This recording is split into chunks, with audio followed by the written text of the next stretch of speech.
Let's take you to Yemen, where the Houthis say there have been a number of fresh U.S. airstrikes targeting them in several parts of the country. The Houthis are an armed group with close links to Iran, and they do control large parts of Yemen. These pictures posted on social media by the U.S. Central Command show American fighter jets taking off from an aircraft carrier, thought to be in the region. These latest missions are part of what the U.S. called a decisive and powerful wave of airstrikes, targeting Houthi-controlled parts of Yemen. More than 50 people we understand are reported to have been killed, including key Houthi figures who, according to the U.S., that's what we're hearing. But the Houthis are yet to confirm this. They say they've launched drones and missiles against us warships in the region. America says the projectiles were either shot down or fell short. Let's speak now to Afrasa, who is a Yemeni journalist and non-resident fellow at the Arab Center in Washington, D.C. AF. For very good to have you with us. What are you actually hearing from Yemen at the moment about these strikes? Who has been killed? Were civilians caught up in it as well? Yes. What I'm hearing is that people are really in panic. They think that the U.S. airstrikes will continue for days or weeks. They're already dealing with extremely dire economic situation.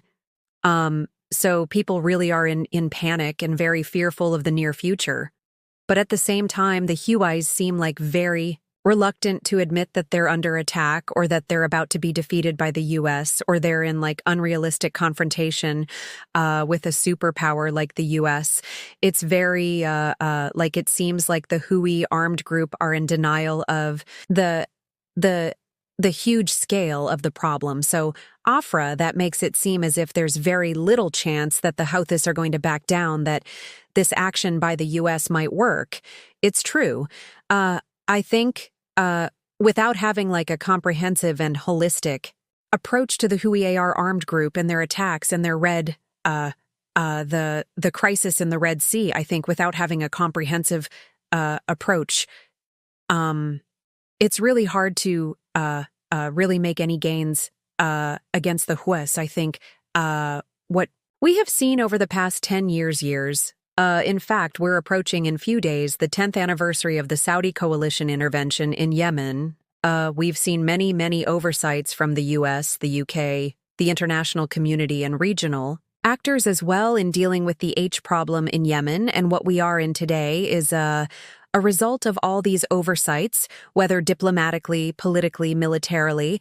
And after, when we talk about regional actors, what about the role of Iran at the moment? How have they responded? It's very ironic.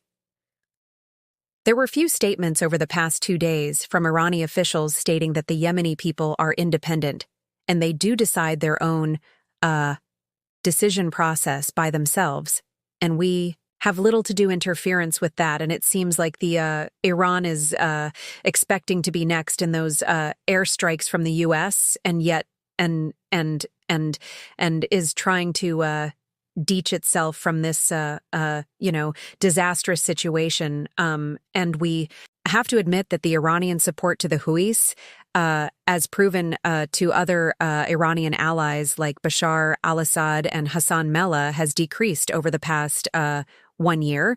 So Houthis are also not expecting a lot from Iran, but this is what makes the whole situation extremely complex. The more it's ignored, the more it is dealt with. Ill thought, miscalculated approaches, the more complex it is as it is today.